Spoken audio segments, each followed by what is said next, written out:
বন্ধুরা এই ভিডিওটা দেখুন, যেখানে গতকাল ইরানের হামলাকে মাথায় রেখে পিএম মোদির বিমানকে প্রোটেকশন দিতে এবং তার সাথে সম্মান দিতে মুসলিম দেশ আমিরাতের বায়ুসেনার এই F-16 যুদ্ধবিমান পৌঁছে যায়। আর মাঝ আকাশে এই সুরক্ষিতভাবে প্রাইম মিনিস্টারের বিমানকে এসকর্ট করা হয় আমিরাতের তরফ থেকে। আর শুধু তাই নয়, প্রধানমন্ত্রী মোদির বিমান আবুধাবিতে ল্যান্ড করার পর খোদ আমিরাতের রাষ্ট্রপতি MBZ এয়ারপোর্টে এসে পিএম মোদিকে না কেবল রিসিভ করেন, বরং যে ধরনের বডি ল্যাঙ্গুয়েজ আর ভাষা ছিল তা এর আগে কোনো দেশের ক্ষেত্রে দেখা যায়নি। কারণ MBZ আগেও 2-3টে দেশের লিডারকে ব্যক্তিগতভাবে রিসিভ করেছিলেন, কিন্তু উনি কোনো দেশের লিডারকে ব্যক্তিগতভাবে নিজের ভাই বলে সম্বোধন করেন না, আর না এভাবে স্পেশাল জেস্চার দেখায়, যা স্বাভাবিকভাবে খুব একটা নর্মাল নয়।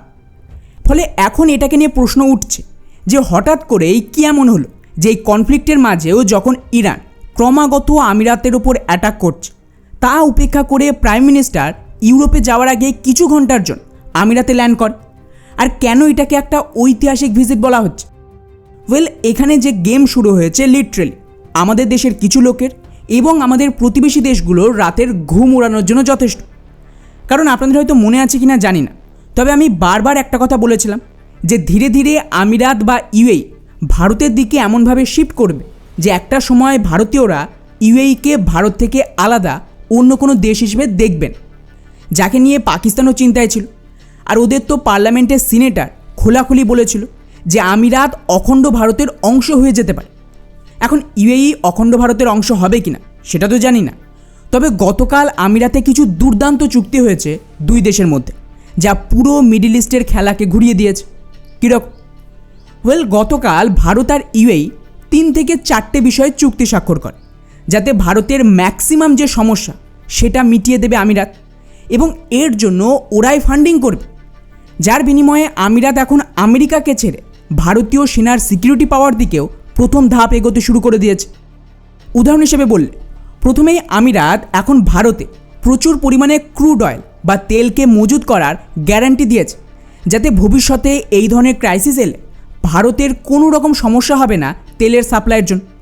এবং এর জন্য অন্ধ্রপ্রদেশে আর ওড়িশায় ফেসিলিটি তৈরি হচ্ছে, যেখানে আমিরাত এই তেল মজুত করবে, যাকে স্ট্র্যাটেজিক রিজার্ভ বলা হয়।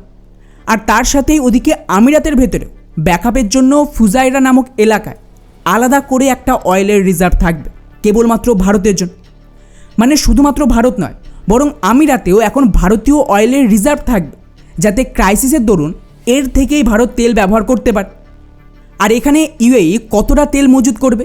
তো বলা হচ্ছে প্রায় 30 মিলিয়ন ব্যারেলের বেশি তেল UAE ভারতের জন্য মজুত করবে এই স্ট্র্যাটেজিক অয়েল রিজার্ভ। অর্থাৎ ভারতের যে ওভারঅল অয়েল রিজার্ভ সেটা বলতে পারেন যে প্রায় ডবল হয়ে যাবে। কিন্তু এখানে সবচেয়ে বড় টুইস্ট যেটা রয়েছে তা হলো এত বেশি অয়েল স্টোর করে রাখাটা সহজ না, এর পেছনে প্রচুর খরচ আছে। আর এই খরচটা পর্যন্ত ভারত বহন করবে না, সেটা আমিরাত বহন করবে, আমরা শুধুমাত্র তেলের টাকাটা দেব। মানে জাস্ট ভাবুন, এই ধরনের চুক্তি হয়েছে কোনো দিন যে কোনো দেশ আমাদের জন্য তেল রিজার্ভ করে রাখবে, তাও আমাদের দেশ, এবং তার খরচ ওরা দেবে। অর্থাৎ ক্লিয়ারলি এখানে UAE সম্পূর্ণ ভারতের সাথে অ্যালাইন হচ্ছে।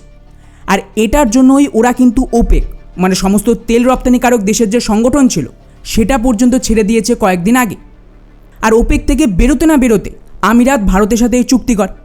কারণ যদি আমিরাত ওপেকের সদস্য থাকতো তাহলে এই সমস্ত চুক্তি হতো না, এবং ওপেকের নিয়ম অনুযায়ী প্রফিট তুলতে তেলের সাপ্লাই আর দামকে কিন্তু ইনডাইরেক্টলি আমেরিকার ইচ্ছা মতন কন্ট্রোল করা হতো।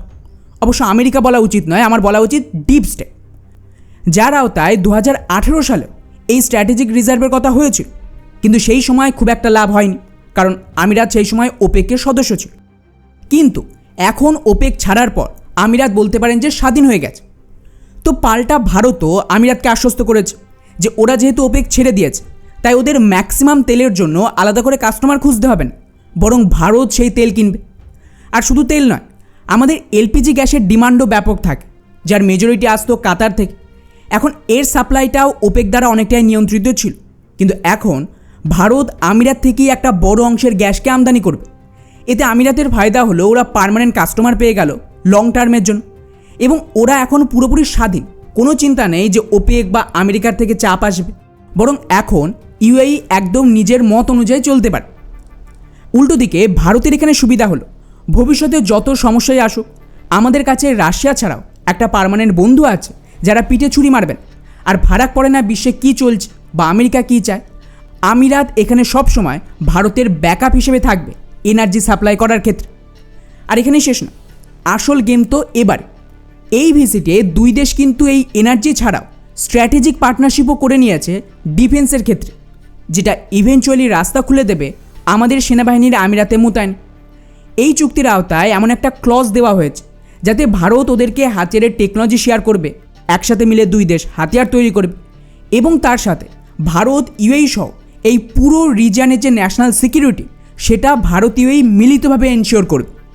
আর এই লাইনটার মানে বুঝতে পারছে, একদিকে আমিরাত বলছে যে আমেরিকাকে বেস খালি করতে হবে ওদের দেশে, উল্টো দিকে ওরা প্রিপারেশন নিচ্ছে আমেরিকার এক্সিটের পর ভারতের সাথে ডিফেন্স চুক্তি করার, যাতে পুরো রিজনের সিকিউরিটি ভারতীয় ফোর্সের হাতে আসতে পারে, যা ইভেনচুয়ালি রাস্তা তো খুলেই দেবে আমাদের সেনাবাহিনীর আমিরাতে একটা পার্মানেন্ট ডিপ্লয়মেন্টের জন্য।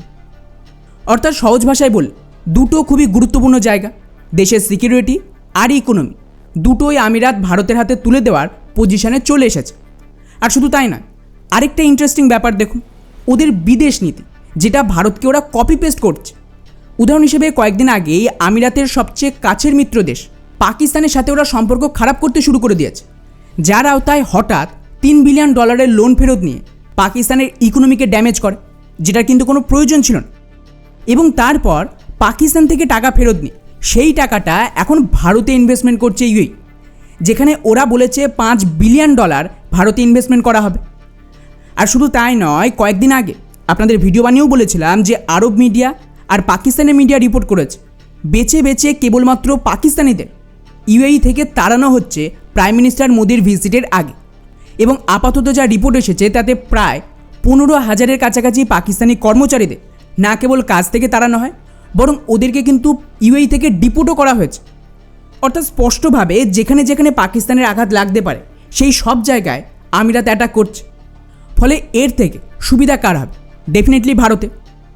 এবং এখানে ইউএইর যে ওভারঅল বিদেশ নীতি সেটা ক্লিয়ার, ওরা ভারতের সাথে পুরো অ্যালাইন হচ্ছে, ভারতের কট্টর শত্রু দেশ পাকিস্তানকে যত রকমভাবে সম্ভব ড্যামেজ করছে, এবং তার সাথে এই মিডিল ইস্টে ইসরায়েলের সাথেও অ্যালাইন করছে, যেটাকে ভালোভাবে নজর দিলেই বুঝতে পারবেন এই বিদেশ নীতিতে ভারতীয় পলিসির একটা ছাপ পাবে।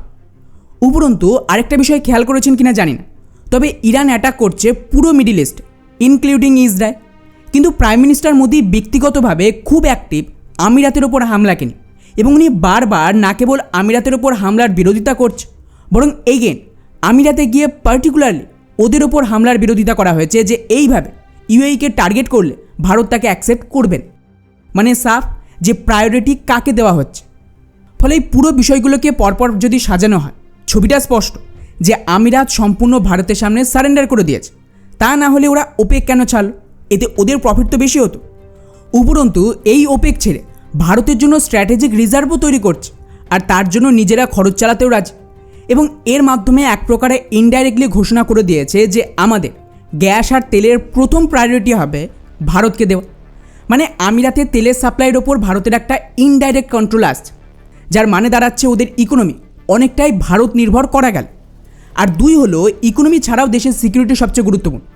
ইভেন ইকোনমিকে যদি টেম্পোরারি কম্প্রোমাইজ করা যায়, দেশের সিকিউরিটিকে কোনোভাবে কম্প্রোমাইজ করা যাবে না, সেটাও ধীরে ধীরে ভারত নির্ভর করা হচ্ছে। এবং দুই দেশের যৌথ হাতিয়ার তৈরি থেকে শুরু করে টেকনোলজি শেয়ার এবং পুরো রিজনের সিকিউরিটির জন্য ভারতকে চুজ করছে, এবং একই সাথে আমেরিকাকে তাড়ানোর ওপরেও কথাবার্তা চলছে, যার একটাই মানে আমিরাত ভবিষ্যতে ভারতীয় ফোর্সেসকে নিজের দেশে মোতায়েনের দরজা খুলে দিচ্ছে। আর এটাও হজম করা যেত যদি ইউএই নিজেদের বিদেশ নীতি ভারত সেন্ট্রিক না করত, আর পার্টিকুলারলি ভারত বিরোধী দেশ পাকিস্তানকে ক্রমাগত এইভাবে ড্যামেজ না করত, লোন ফেরত না চাইত, বা পাকিস্তানিদের দেশ থেকে তাড়িয়ে না দিত। আর খুবই আশ্চর্যজনকভাবে ভারতীয় প্রাইম মিনিস্টারকে ভাই বলা, নিজেদের আইডিওলজির বিরুদ্ধে গিয়ে দেশে মন্দির তৈরি, সনাতন ধর্মকে এক প্রকার খোলা অ্যাক্সেস দেওয়া, এগুলো সাধারণ ঘটনার নয়। তো খেলা খুবই ইন্টারেস্টিং দিকে এগোচ্ছে, এবং যেরকম আমাদের ধারণা সেই রকম যদি আমিরাত আমাদের জন্য দ্বিতীয় ভারত হয়ে ওঠে, তাই পুরো রিজনের ছবিটা কিন্তু পাল্টে দেবে।